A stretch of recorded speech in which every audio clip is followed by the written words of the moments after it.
Mes très chers baladonautes, bienvenue pour cette nouvelle chronique.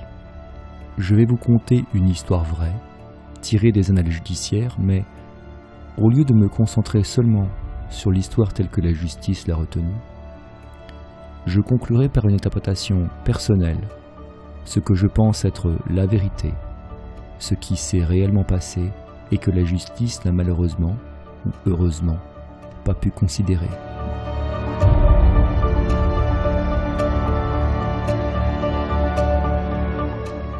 En premier lieu, je dois vous avertir que, si l'histoire est vraie, l'interprétation finale est purement personnelle et n'engage que votre hôte.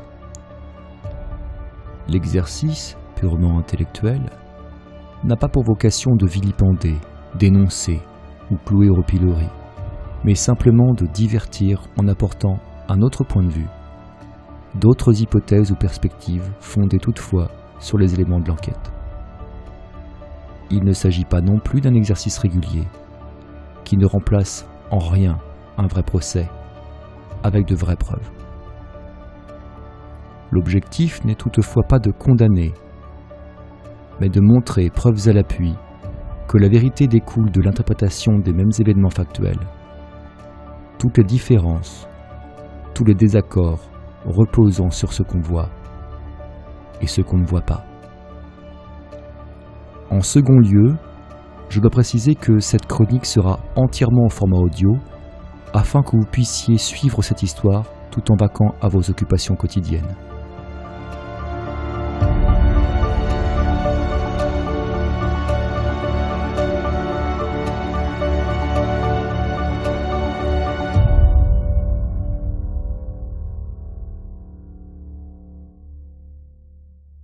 Eugène est un nouveau Russe.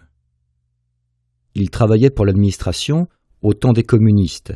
Il a utilisé sa connaissance des arcanes du système pour s'enrichir à la chute de l'URSS. Pour profiter de sa fortune sans trop attirer les regards, il s'est exilé en France. Réputé pour être ambitieux, il a pour objectif de réussir tout ce qu'il entreprend. Lorsqu'il intègre une association, il en devient rapidement le secrétaire. Même si sa personnalité inquiète certains, il est plein d'idées et plein d'énergie que ses amis et associés entreprennent de canaliser. Mais l'ambition d'Eugène est si grande qu'il préfère se lancer dans les affaires. En 1985, il divorce de Raïssa pour épouser Ludmila, une femme ambitieuse comme lui. Lorsque l'État russe lance les privatisations, Eugène et Ludmila sont les premiers à profiter de l'occasion. Ainsi, ils décrochent un contrat d'exploitation de bois en Sibérie, une concession. On les paye pour couper du bois qu'ils revendent ensuite à l'étranger. Avec l'aide d'un ancien général du KGB qui devient leur associé, ils créent ensemble une entreprise pour exploiter cette concession avec tant de succès que l'argent coule à flot. Eugène et Ludmila s'établissent en France en fin d'année 1990. À ce moment précis, ils ne le savent pas encore, mais il ne leur reste que 4 années à vivre. Leur mort survient très précisément dans la nuit du 26 au 27 février 1995 à Louvciennes, à une poignée de kilomètres de Paris.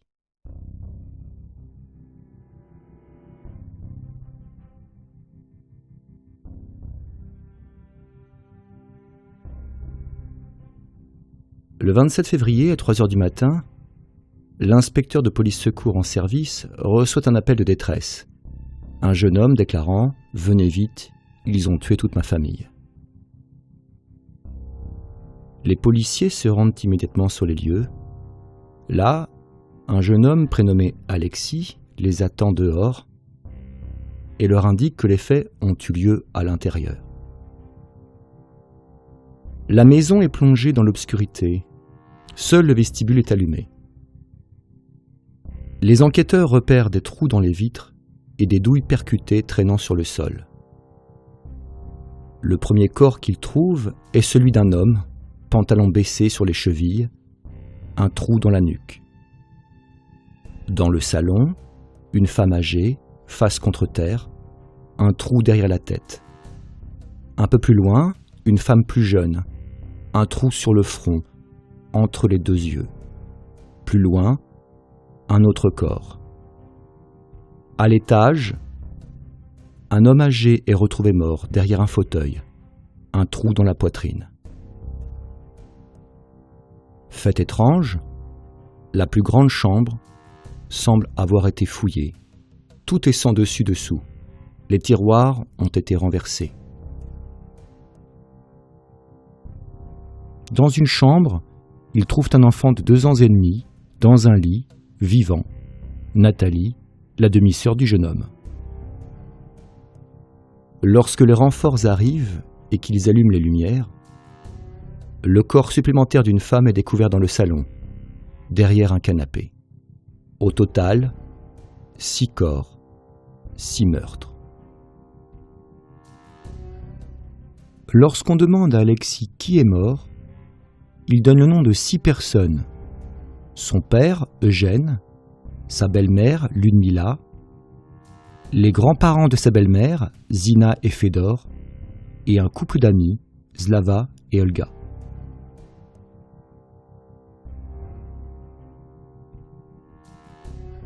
Premier élément étrange, comment Alexis peut-il donner 6 noms alors qu'un des corps était caché par un canapé et qu'il a fallu une inspection minutieuse pour l'apercevoir, toutes lumières allumées.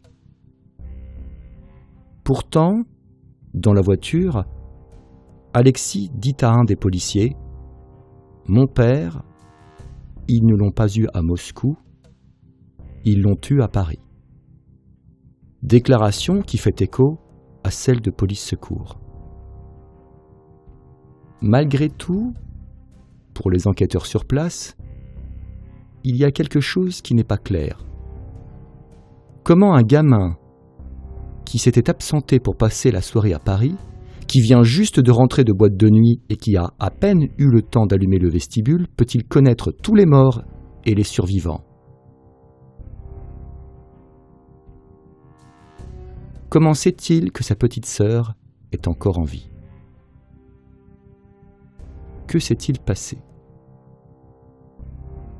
Alexis, le jeune homme qui a donné l'alerte, a découvert sa famille assassinée à son retour à 3 heures du matin, après avoir passé la soirée en boîte de nuit à Paris.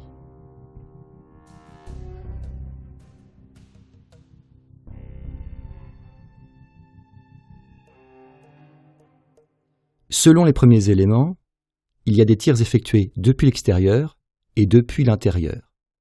Il y a aussi de nombreuses armes sur place, aussi bien au sol, ayant apparemment servi à perpétrer les crimes, mais aussi dans les armoires. Il faut dire qu'Eugène est un passionné d'armes, il les collectionne. Il a même aménagé un stand de tir au sous-sol dans lequel il s'entraîne régulièrement avec son fils. Étrangement, même si la chambre est sans dessus-dessous, les enquêteurs n'ont pas l'impression qu'il y ait eu vol. Les objets de valeur n'ont pas été touchés. S'il y a eu cambriolage, alors les voleurs cherchaient quelque chose de très précis.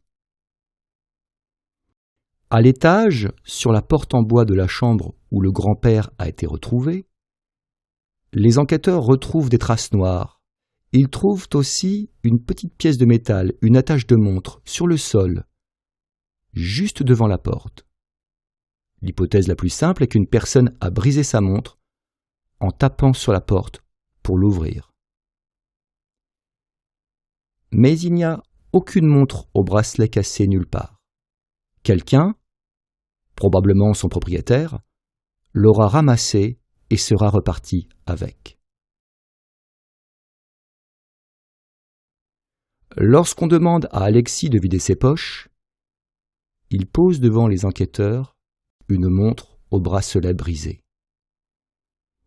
Mieux, on retrouve les empreintes d'Alexis sur les armes utilisées. Les noms des cadavres dans une maison plongée dans l'obscurité. Une montre au bracelet brisé, des empreintes. Ça commence à faire beaucoup. Et si Alexis n'était ni un témoin, ni une victime, mais un coupable? En effet, s'il est celui qui a ouvert la porte de la chambre du grand-père afin de le tuer, pourquoi ne serait-il pas l'assassin des autres? On emmène donc Alexis afin de l'interroger. S'il n'est pas impliqué dans cette histoire, il est au minimum un témoin précieux.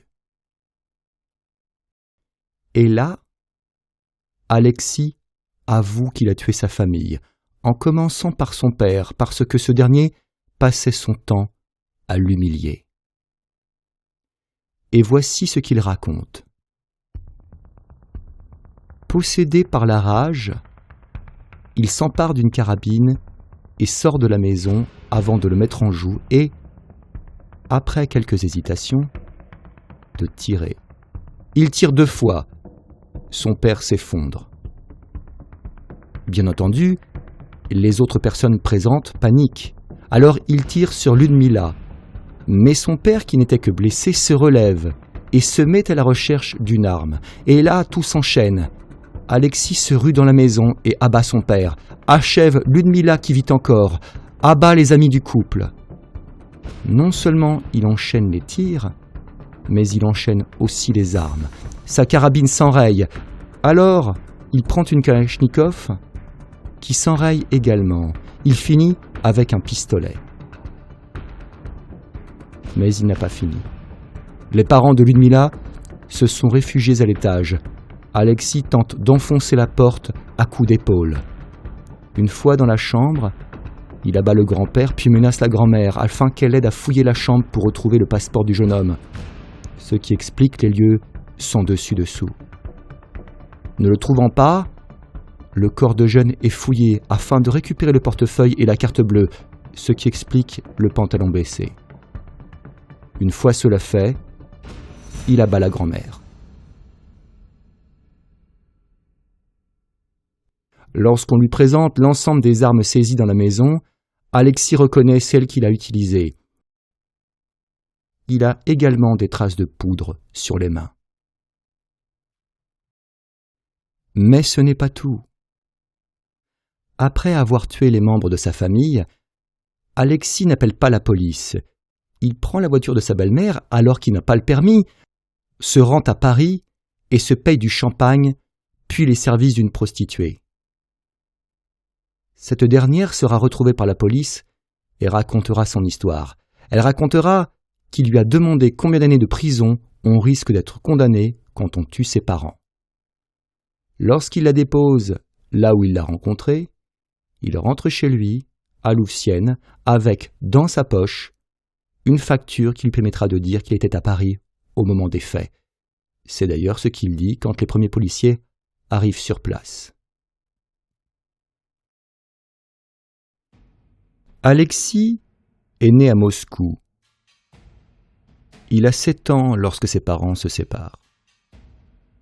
Eugène s'installe en France avec sa nouvelle femme et ne s'occupe plus de son fils pendant 6 ans.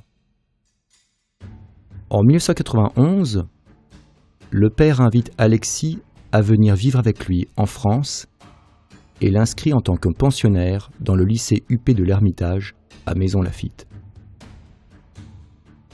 En 1994, Alexis souffre d'être pensionnaire. Alors son père lui loue un studio juste à côté du lycée et lui donne de l'argent de poche, environ 10 000 francs par mois. Avec une telle somme dans les mains, Alexis frime et flambe. Il sort en boîte, fait la fête, offre le champagne à tout le monde. Il se fait même de nouveaux amis, de jeunes Russes expatriés comme lui. Et parmi ses nouveaux amis, une jeune femme russe comme lui, dont il est éperdument amoureux. Et que font les hommes quand ils sont amoureux? Ils dépensent sans compter. Et lorsqu'Alexis ne va pas en boîte de nuit, il organise directement les fêtes chez lui, ou plutôt chez son père. Un jour, alors qu'Eugène, qui était parti en voyage d'affaires, revient plus tôt que prévu et qu'il les trouve faisant la fête chez lui, il voit rouge. Il insulte et menace. Devant ses amis, Alexis se sent humilié. Et lorsqu'Alexis, qui n'est pas majeur, quitte Moscou seul, en prenant l'avion, sans prévenir personne, alors qu'il y est venu passer Noël 1994 avec son père afin de rejoindre sa petite amie en France, Eugène est furieux. Et Eugène a d'autres raisons d'être furieux. Son fils est moins assidu en classe. Les notes en pâtissent. Chaque mauvaise note rapportée entraîne des conséquences que le jeune homme ne supporte pas. Humiliation, ou pire, correction. Et comme il ne redresse pas la barre, son père lui impose de quitter son appartement et de revenir sous son toit à Louvciennes. Le samedi 25 février 1995, il est donc assigné à résidence sous le même toit que ce père qu'il ne supporte pas. Plus de studio, mais plus de carte bancaire non plus, et plus de passeport. Rappelons qu'Alexis a déjà fui Moscou en avion pour rejoindre Paris. Il serait bien capable de faire le trajet inverse pour rejoindre sa mère.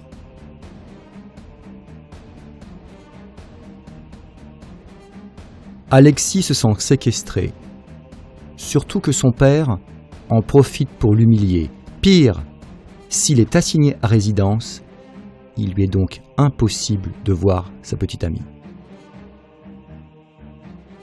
Son père est un obstacle à son bonheur. Il se met donc en tête de l'éliminer afin de mettre fin à ses souffrances physiques et morales. Il s'empare donc d'une carabine et sort de la maison. Là, depuis le jardin, il vise son père et hésite. Il hésite durant un long moment avant de finalement faire feu. Alexis se retrouve donc en prison en attendant son procès. Sa mère, Raïssa, fait le trajet depuis la Russie afin de lui apporter du soutien. Et là, Alexis lui avoue qu'il n'a tué personne, qu'il n'a fait que s'accuser à la place d'hommes habillés en noir. Ce sont eux les vrais tueurs. Des hommes qui cherchaient un mystérieux dossier rouge. S'ils ne s'accusaient pas à leur place, alors ils reviendraient et les tueraient, lui, sa petite sœur, sa mère et sa petite amie. Cependant, changer de version n'est pas aussi simple. Il faut pouvoir l'étayer avec des preuves. Or, des preuves, il n'en a pas, pour l'instant. Donc les avocats d'Alexis vont tenter d'en trouver en explorant cette nouvelle piste le plus loin possible.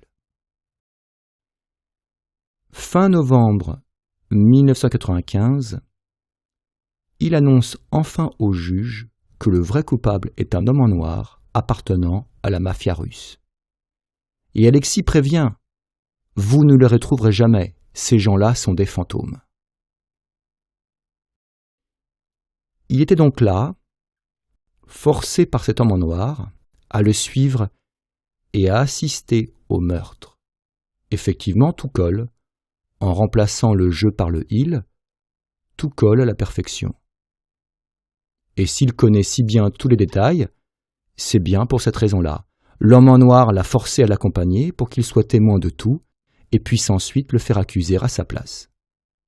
Une version qui colle parfaitement avec les premiers mots d'Alexis quand les policiers sont arrivés sur place. Ils ont tué toute ma famille. Cela corroborerait des événements troublants ayant précédé la mort d'Eugène. Comme cette soirée où il a été intercepté par de faux policiers alors qu'il rentrait d'une soirée avec des amis.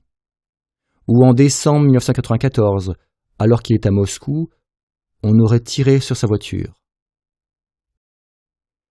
Il parle aussi de quitter Louvciennes.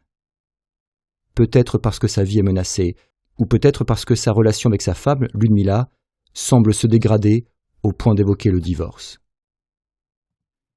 Est-ce un hasard s'il régularise l'état civil de sa fille Nathalie quelques jours avant sa mort, afin qu'elle puisse hériter en cas de décès? Et lorsque Dimitri, le frère d'Eugène succède à son frère décédé à la tête de sa société, il se fait assassiner à son tour. On retrouve son corps battu et troué de 2 balles dans un champ en Biélorussie le 5 décembre 1996. Suite logique des meurtres de Louvciennes qui apporte du crédit à la thèse d'un crime mafieux allant dans le sens de l'innocence d'Alexis.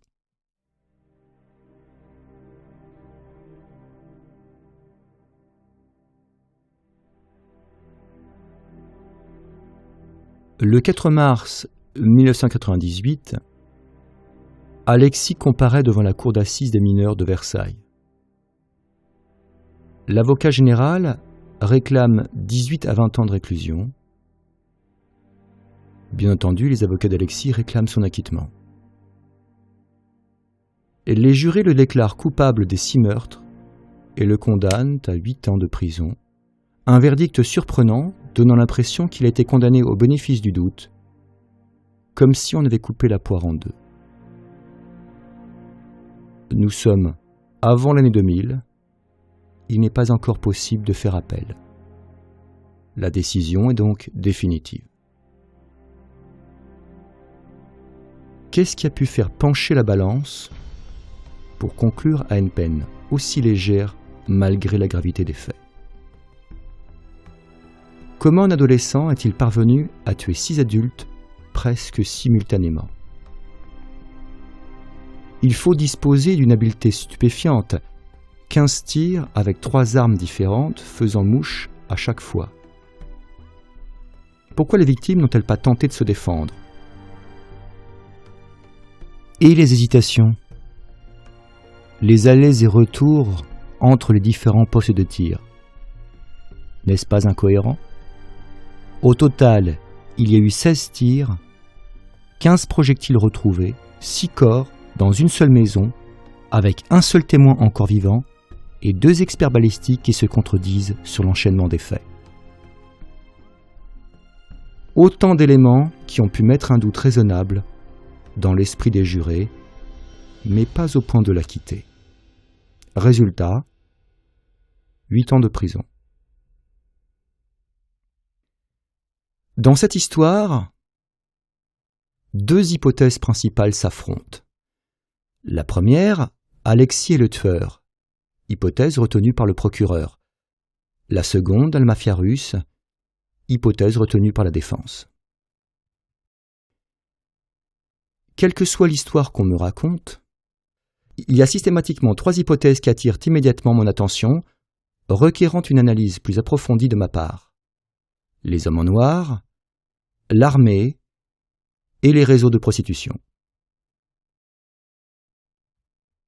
Dans l'hypothèse de la mafia russe étayée par une crainte récente d'Eugène survenue peu de temps avant sa mort, ses collaborateurs relatent des faits étranges, l'intervention de faux policiers avec l'accent russe, au dire d'Eugène, ou bien la mort du frère d'Eugène dont le corps a été retrouvé au milieu d'un champ en Biélorussie, ou encore, au travers d'une investigation sur le territoire russe, les certitudes d'un procureur et de quelques associés et contacts qui défendent également l'hypothèse d'un crime perpétré par la mafia et l'innocence du jeune Alexis.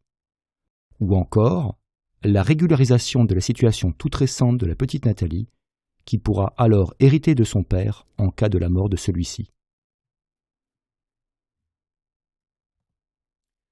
Selon Alexis, s'il a été capable de si bien décrire le sextuple crime, c'est parce que des hommes en noir l'ont forcé à les suivre, puis lui ont demandé d'endosser leurs responsabilités à leur place. Ces hommes cherchaient un dossier rouge. Il suffit de prendre l'histoire racontée par Alexis et de transformer le jeu en il. La piste de la mafia. Ah, ça fait toujours rêver. Si l'hypothèse des hommes en noir et de la mafia est si convaincante, ce n'est pas parce qu'elle est romantique, mais parce qu'elle est pratique. Des individus pris dans leur individualité, capturés par des hommes de l'ombre, appartenant à une organisation puissante et tentaculaire, qui œuvre en secret pour ses intérêts propres, capable d'intervenir ponctuellement pour mettre en place un complot avant de disparaître sans laisser de traces. Une organisation secrète des complots. N'est-ce pas ce qu'on appelle du complotisme? L'avantage du complotisme est qu'on peut inventer tout et n'importe quoi. On ne pourra jamais l'infirmer. Mais admettons. Imaginons que ce soit un coup organisé de l'extérieur. Admettons qu'ils disent la vérité. Remplaçons le je par il. Déjà, combien de il? On imagine mal un homme seul tenir en respect une personne tout en se baladant dans la maison pour tuer d'autres en parallèle, risquant alors qu'un d'eux ne lui échappe. Il fallait être au moins deux, un qui attrape Alexis par le col, l'autre qui abat les habitants. Ces hommes seraient donc arrivés les mains dans les poches parce qu'ils savaient qu'il y avait des armes sur place. Ils seraient entrés, auraient pris les armes sans se faire remarquer, sans donner l'alerte par leur présence, tuer tout le monde et demander au fils de s'accuser avant de disparaître. Mieux, selon l'expertise balistique confirmée par la première version d'Alexis quand il s'accusait des crimes, les premiers tirs ont été réalisés de l'extérieur. Les hommes seraient entrés dans la maison, auraient dérobé les armes sans se faire remarquer, auraient attrapé Alexis par le col pour le forcer à les accompagner, seraient sortis de la maison pour tirer sur Eugène avant d'entrer à nouveau et d'abattre les autres. Et lorsqu'ils se trouvent face à une porte fermée, que se passe-t-il? Il ne vous étonnera pas qu'un professionnel du crime possède des réflexes de professionnel. Quand une porte en bois est fermée et qu'il a une arme dans les mains, il ne perd pas son temps à taper contre la porte pour l'ouvrir, il tire dans la serrure.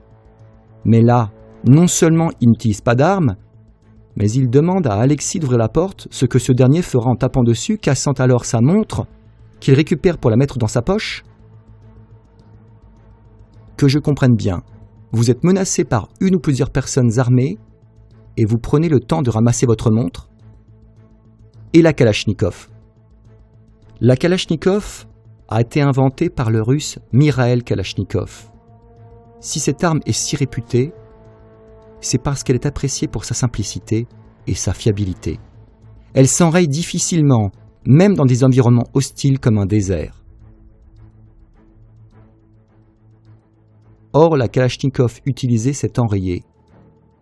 Comment un professionnel du crime, russe de surcroît, pourrait-il enrayer une arme russe dont une des caractéristiques est de ne pas s'enrayer facilement?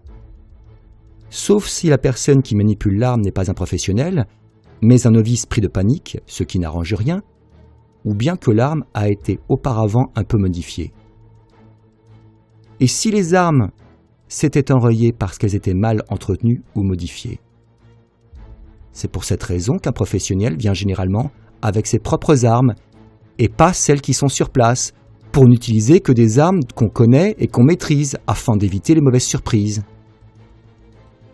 De plus, pourquoi un professionnel se donnerait-il le mal de faire allonger ses victimes sur le sol pour les abattre? Il entre, il vise, il tire, le tour est joué et l'affaire est dans le sac. Allonger ses victimes sur le sol pour être certain de ne pas les manquer et ne pas voir leur visage au moment de les tuer est plus un comportement d'amateur, proche de surcroît. Si les hommes en noir sont des fantômes, comme on le dit,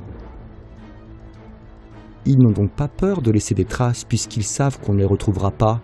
Pourquoi ne pas simplement entrer et tuer tout le monde avec sa propre arme, y compris Alexis, le seul témoin?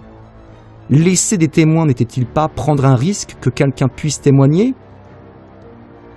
La mafia est généralement réputée pour ne laisser planer aucun doute sur sa méthode, afin que tout le monde sache que c'est elle qui a agi.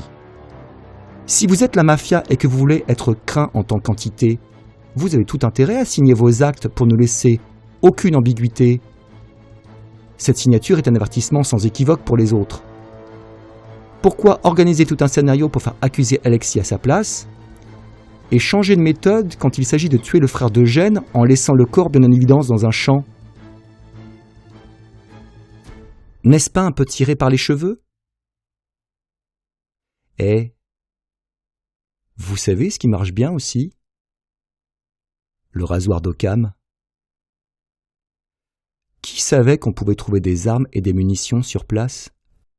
Assez pour ne pas emporter les siennes. Qui pouvait entrer et les atteindre sans se faire remarquer?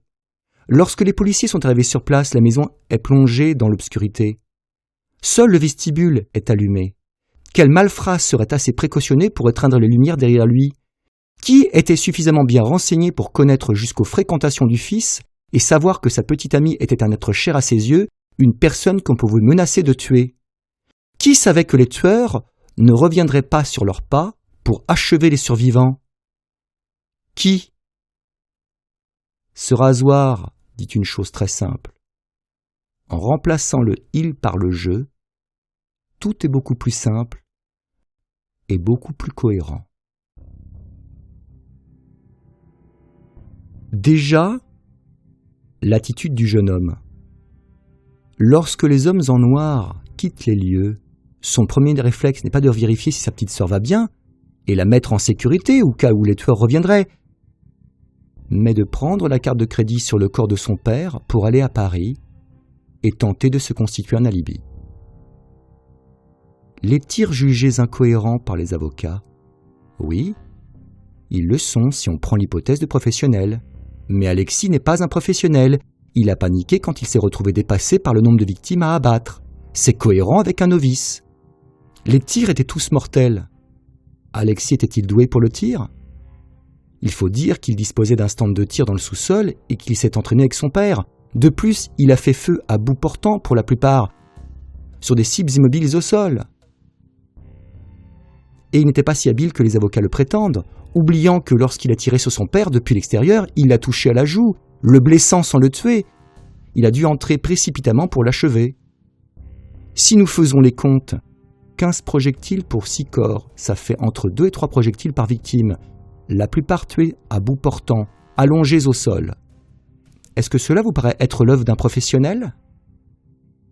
Et les deux experts balistiques qui se contredisent durant le procès. S'il y a bien une chose à retenir, c'est la panique. N'étant pas un professionnel du crime, il y a eu de la panique, de la confusion. Alors que des experts qui n'étaient pas sur les lieux n'arrivent pas à reconstituer l'enchaînement précis de tous les tirs n'est pas anormal. Un expert n'est pas un voyant. Mais quand même, le frère d'Eugène a bel et bien été assassiné. Il y a donc bien une mafia. Oh que oui.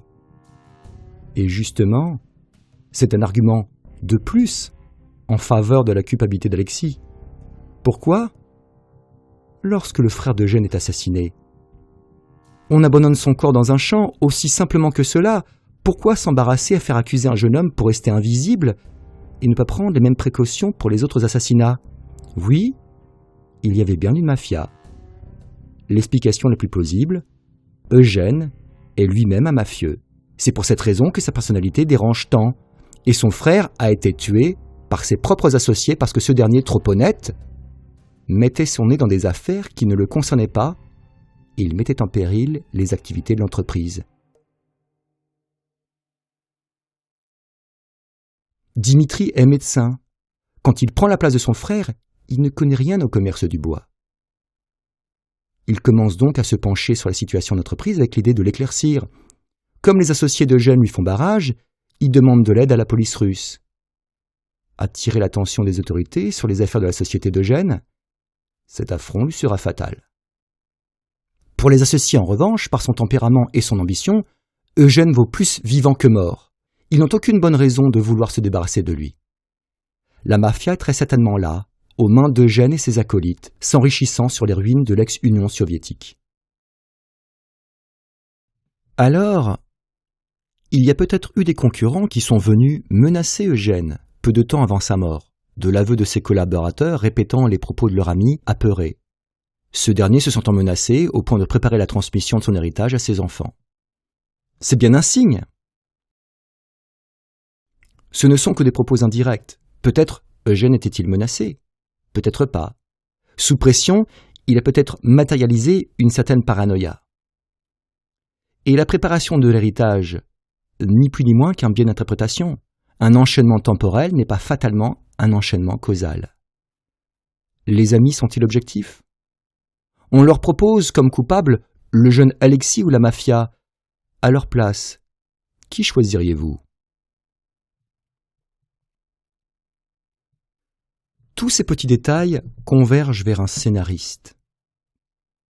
une personne qui connaît avant tout le monde le déroulement des faits parce qu'il en a écrit l'histoire.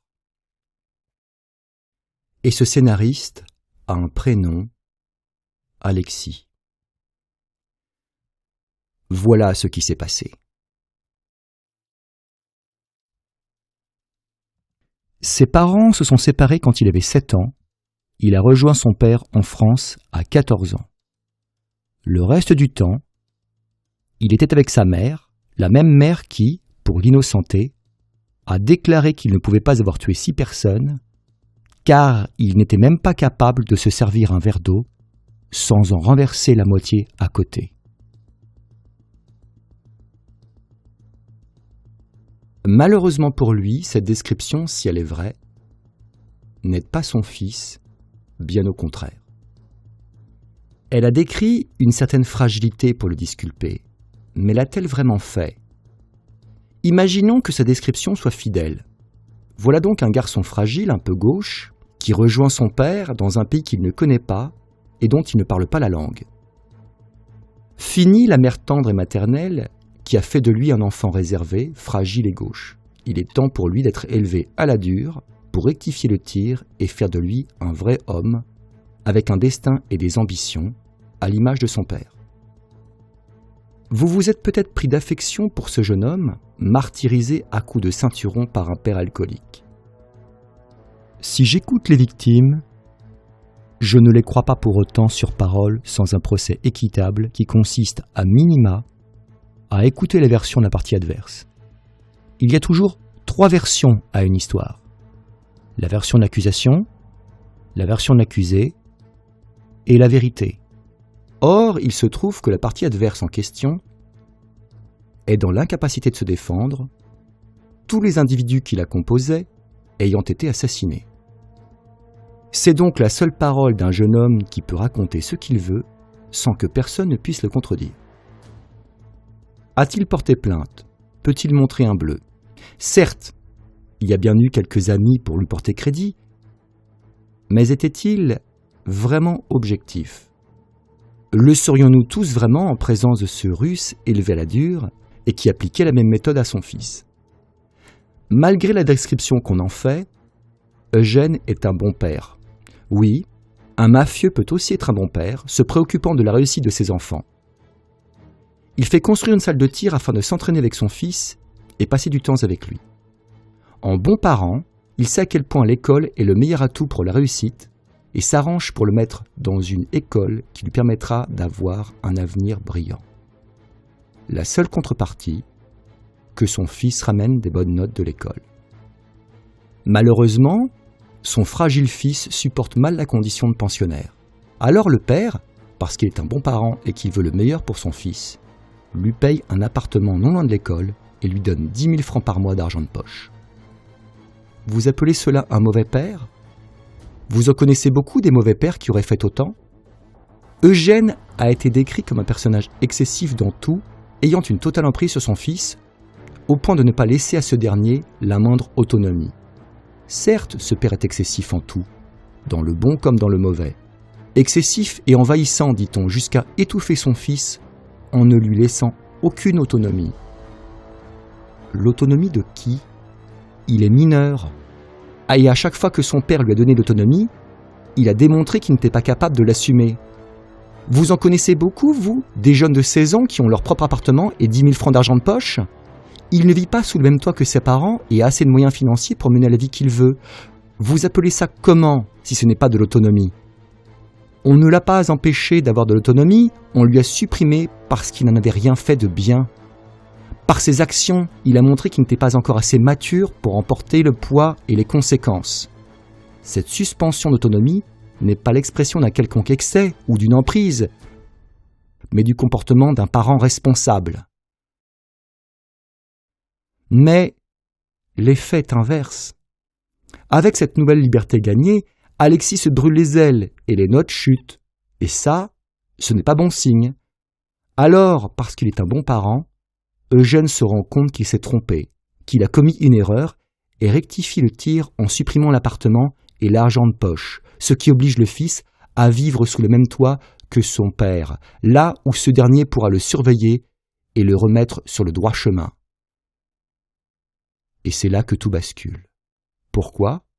Parce que ce garçon un peu fragile vit cette privation comme une humiliation. Grâce à son père, il fréquentait une école privée et réputée. Les autres élèves étaient des individus comme lui, issus d'une bonne bourgeoisie, au statut économique élevé, des élèves qui, en temps normal, ne lui auraient jamais adressé la parole.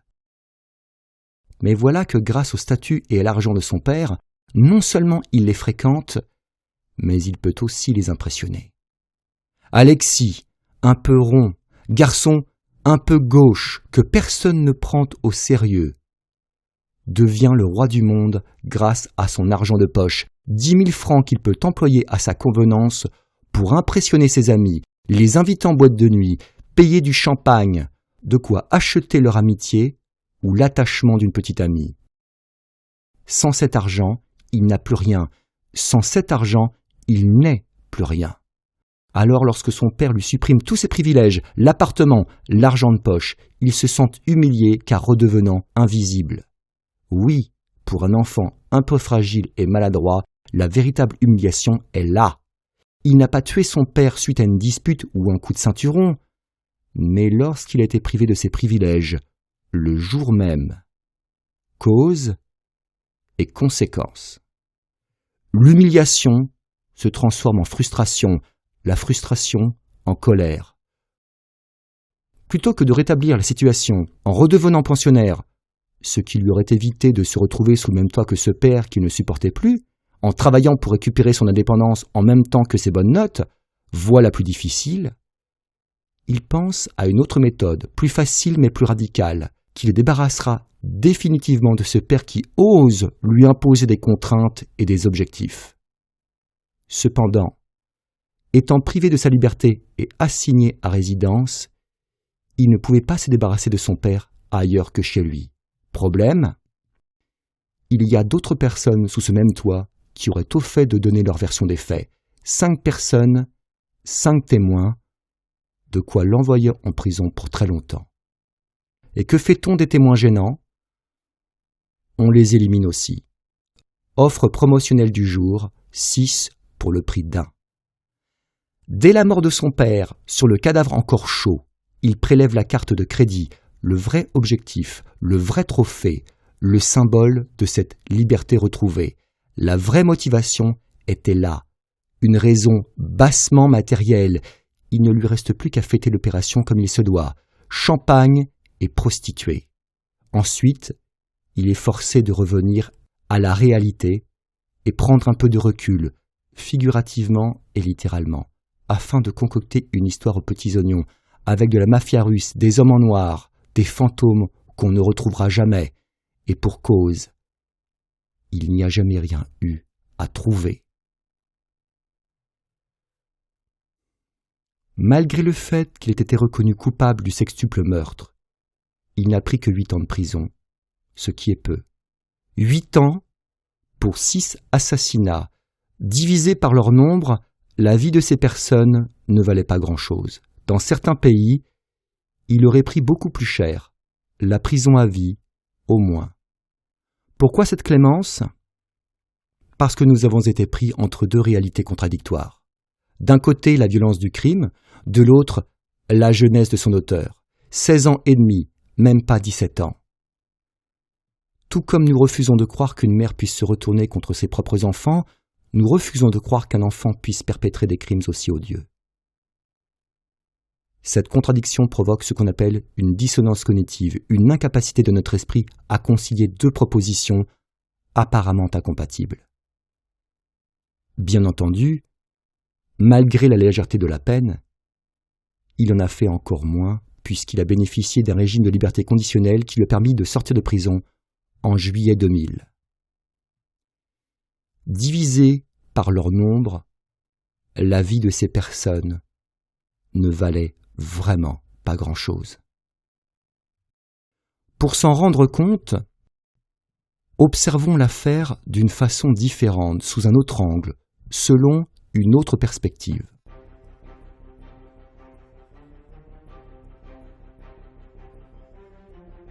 Le FBI définit le meurtre de masse comme le meurtre de 4 personnes ou plus au cours d'un événement sans période de réflexion entre les meurtres.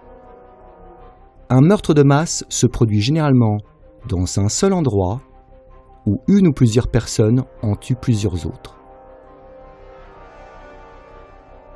Alexis en a tué 6 au même endroit, sans période de réflexion entre chacune. Il a tué son père parce qu'il l'humiliait et les 5 autres parce qu'ils ne sont pas intervenus. Si le père avait été un élève de son école l'ayant humilié et les 5 autres des élèves ayant rigolé sans intervenir, Alexis serait considéré sans l'ombre d'un doute comme un tueur de masse. Et selon la définition du FBI, même si personne ne l'a évoqué, Alexis est bel et bien un tueur de masse, parricide de surcroît, qui n'a pas hésité à exécuter froidement 6 personnes, la plupart de dos et allongées sur le sol. Avons-nous été avisés de le libérer après une petite tape sur les doigts? Et encore, ceci dans l'hypothèse de la réaction à une situation humiliante, hypothèse la plus favorable à une situation de dissonance cognitive. Mais que dire si le crime a une motivation crapuleuse?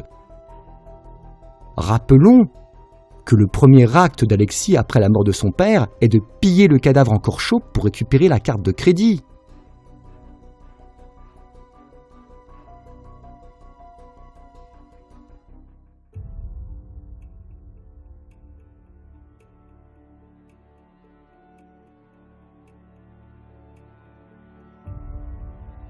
Il y a une bonne et une mauvaise nouvelle. La bonne nouvelle, comme le crime est crapuleux, découlant non pas de l'humiliation mais de la privation d'autonomie liée à la privation de reconnaissance sociale, il y a peu de chances qu'Alexis se retrouve un jour dans une situation identique qui mènerait aux mêmes conséquences, limitant par cela le risque de récidive. Sa motivation étant préférentiellement l'argent facile, je ne serais pas étonné d'apprendre qu'il trempe dans des escroqueries.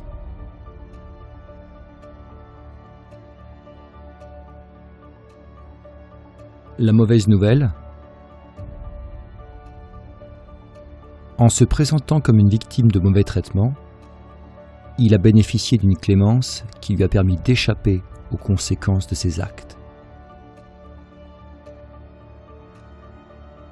Mais, devant cette chance insolente qu'il ne se leurre pas, il a bénéficié de circonstances atténuantes exceptionnelles qui ne se renouvelleront pas à l'avenir, quand bien même il ait été mineur la première fois et que cette affaire ne puisse pas être utilisée contre lui. Mais ceci est une autre histoire.